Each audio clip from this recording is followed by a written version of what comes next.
My phone lit up before the sun did. One message. 11 words. Mom, we are canceling. No time for you today. The story you are about to hear is a work of fiction created by the Her Chains channel team, based on real-life situations to convey lessons about family, emotions, and human values. All characters and events are illustrative. I stared at it, not in shock, but with the quiet acceptance of someone who has finally stopped pretending she matters. I am Evelina Hart, 71 years old, and that was how my only son chose to begin Christmas morning. No voice call, no pause, no regret. I sat up slowly, letting the silence settle. Then I stood, opened my closet, and pulled down the small navy suitcase I kept hidden on the top shelf. I had packed it in my mind 100 times. My hands already knew the order. Clothes, documents. One framed photo of my late husband, Paul, even that felt lighter than I expected. As I folded the last sweater, I whispered into the empty room, "You forgot I still have one thing left, Danny, and I'm taking it with me." I was not talking about the suitcase. By 10 in the morning, a taxi pulled up outside. The driver tapped his horn once, hesitant, maybe out of habit or respect. I didn't answer any of the calls that followed. Not from Daniel, not from Mara, not from anyone who only remembered my existence when they needed something. I stepped out the door quietly. Even the neighbor across the street, old Mrs. Whitcomb, did not see me leave a small victory. She would have stopped me, asked if I finally had enough. And I did not want to say yes out loud yet. The suitcase rolled behind me like a shadow I was finally allowed to claim. I slid into the back seat, shut the door, and let out a breath that felt like it had been trapped for years. I was not running. I was beginning. I used to tell myself that helping my son was natural, part of the quiet duty that stays stitched to a mother's heart long after her child is grown. When Daniel moved back into my home at 44, stressed from a job shift, overwhelmed by bills, I opened the door without hesitation. "It's only temporary, Mom," he said while setting boxes in my hallway. "Just a few months until we stabilize." Behind him, Mara stepped inside with her perfect posture and careful smile. 38 years old, always camera ready, always curating an image. She glanced around my living room as if she had arrived at a thrift shop. "We can make this place so much brighter, Evelina," she said, just a little modernizing. I laughed softly then. I thought she meant new curtains. I did not realize she meant replacing me. At first it was small. My quilt disappeared from the couch.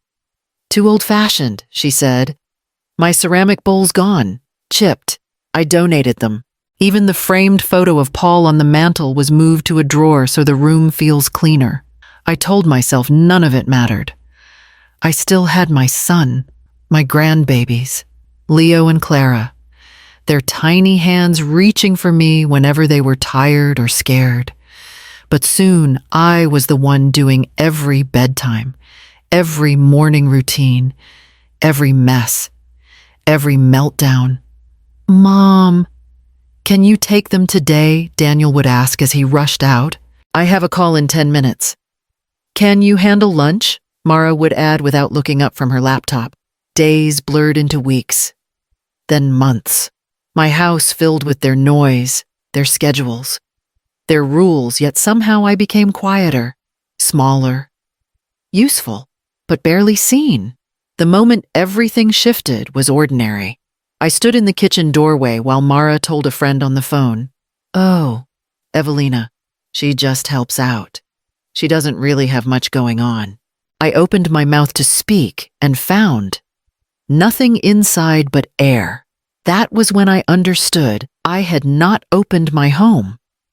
I had surrendered it. And somewhere in the middle of all that surrendering, I started disappearing. The first room they took was the master bedroom.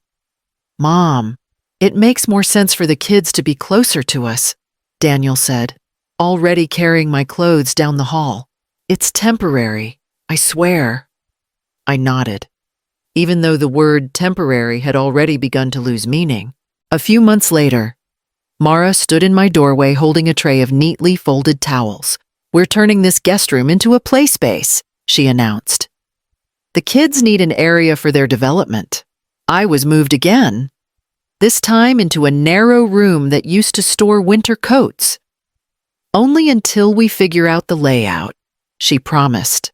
Time passed, and every part of my life rearranged itself around Mara's preferences.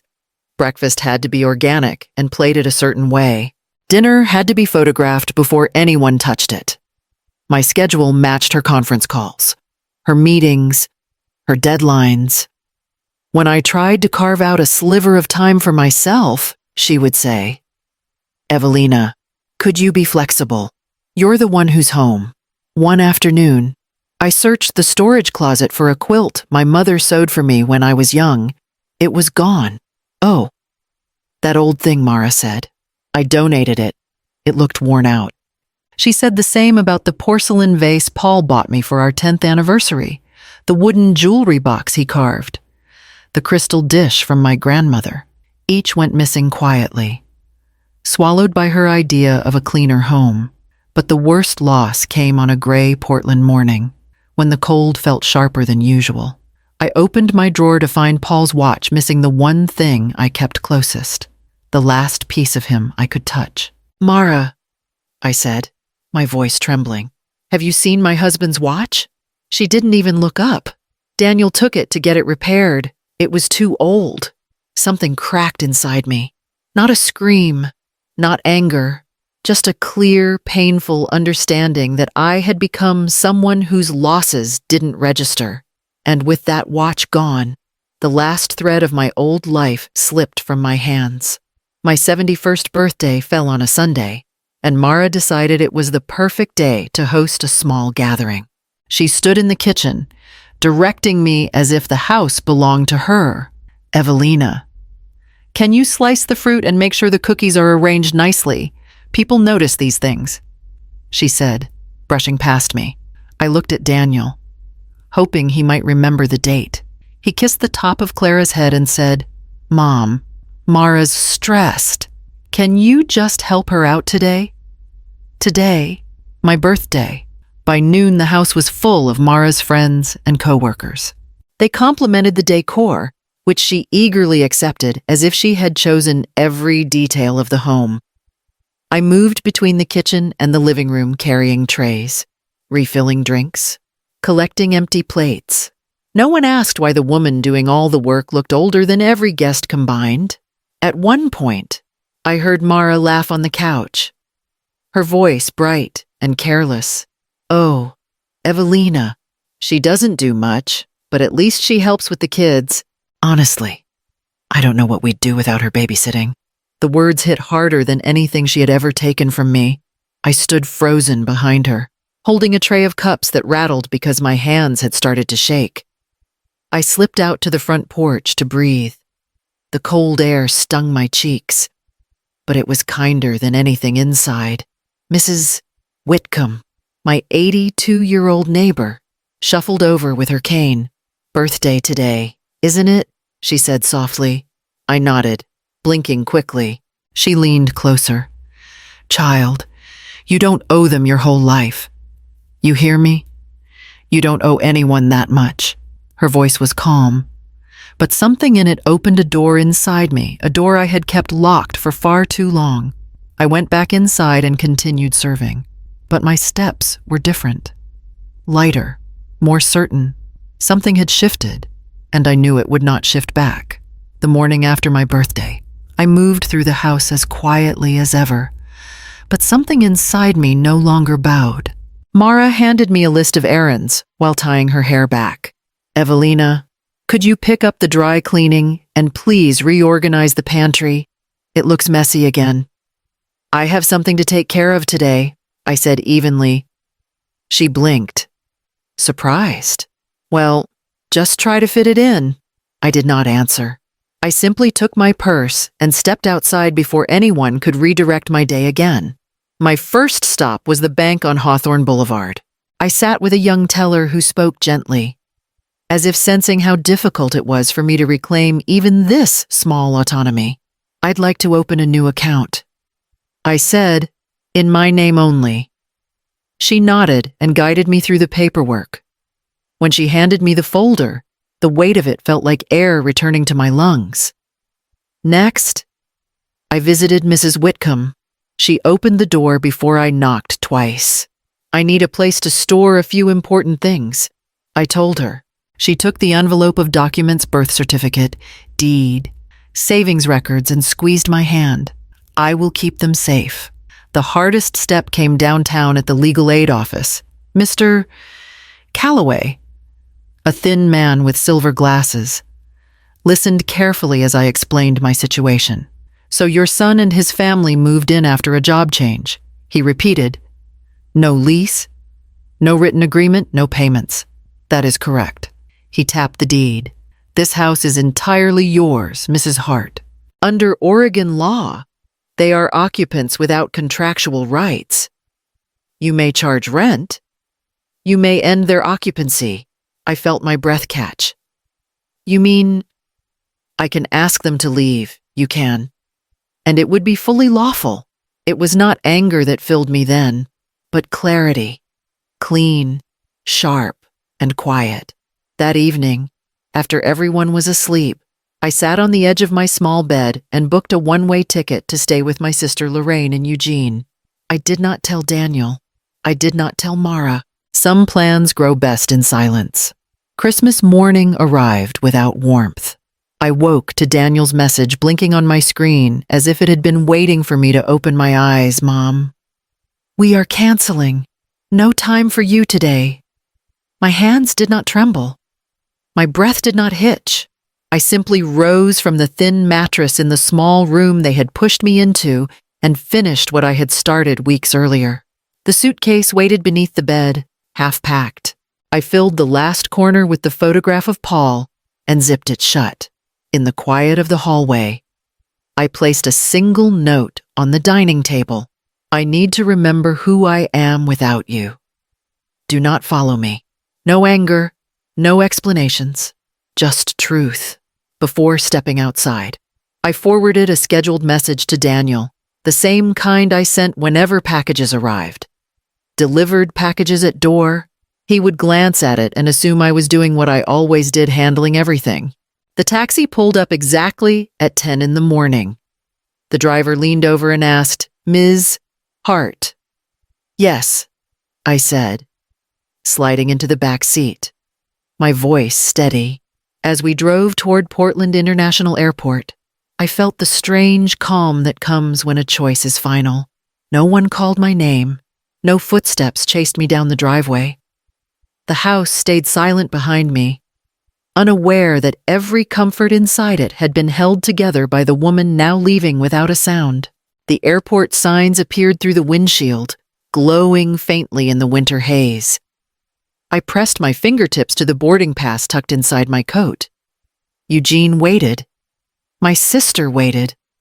A version of myself I had not met in years waited too. I did not look back when the taxi stopped. I left Portland with nothing but my name, and it was enough. Daniel called me at 8 that morning, then again at 9. When neither call went through, he assumed I was cooking. He and Mara returned home around noon, carrying leftovers from her mother's dinner and laughing about their night. The laughter stopped the moment Mara saw the note on the table. She picked it up slowly. "Daniel, read this." He scanned the words, his face draining. "What does she mean? Do not follow me." Where would she go? Mara shook her head hard, panic rising. Why would she leave? She knows we needed her today. Daniel paced the kitchen, opening cabinets as if I might be hiding behind one. Mom, are you here?"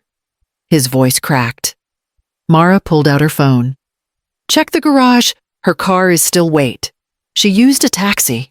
They found the empty corner where my suitcase used to be. Then the panic became real. Within hours, the cracks in their perfectly organized life showed themselves. Leo refused to nap. Clara cried when she realized I was not in my room. The dishes piled up, Bottles sat unwashed, Mara shouted from upstairs. Daniel, I cannot do this right now. I have a meeting in 20 minutes. I am trying, he snapped back. She never left before. She always handled everything. Bills arrived in the afternoon's mail, a stack of them. Electricity, insurance, water. Daniel stared at them, confused. Mom paid all of this. Their argument grew sharper. Mara slammed a door. Daniel grabbed his keys and drove to the police station. She is 71, he told the officer. She lives with us. She left a note. She hasn't come back. The officer read the note twice. She left voluntarily. This isn't a missing person situation. Daniel returned home defeated. Mara was on the couch, crying into her hands. We cannot lose the house. Daniel, do something. He called a property lawyer and learned the truth in a single sentence. Your mother is the sole legal owner. You and your wife have no rights to the property. Daniel sank into a chair, stunned. The world he relied on had shifted, and there was no one left to steady it for him. Lorraine opened the door before I even reached the top step. 76 years old, soft gray curls, eyes that always saw more than I admitted. Evelina, she whispered, pulling me into her arms. You finally came. I let myself lean into her. Something I had not done with anyone in years. Just for a little while, I said. For as long as you need, she replied. No hesitation at all. Her apartment in Eugene was small but full of color. Every shelf holding bits of her life paintbrushes, yarn, pottery pieces she made when she was bored. Within an hour, she placed a mug of warm tea in my hands and said, You need something of your own. Come with me tomorrow. The next day, she took me to Lane Community College. The pottery studio smelled of clay and warm dust. A woman shaping a bowl greeted us. New student, she asked. Maybe, I said. My voice felt shy, like it belonged to someone younger. I sat at a wheel, touched the clay, and something loosened in my chest. My hands remembered patience, texture, creation. I stayed for 2 hours, then 3. I signed up for the class before I left. Within weeks, I was spending my mornings there and my afternoons volunteering at a senior arts center where strangers talked to me as if my presence mattered. One night, Lorraine called me into the living room. You need to see this, she said, holding up her tablet. Someone had posted a photo of a small clay vase I made, set in the sunlight. The caption read, Whoever made this understands softness. There were comments, people asking if it was for sale, people calling it beautiful. My throat tightened. They like it.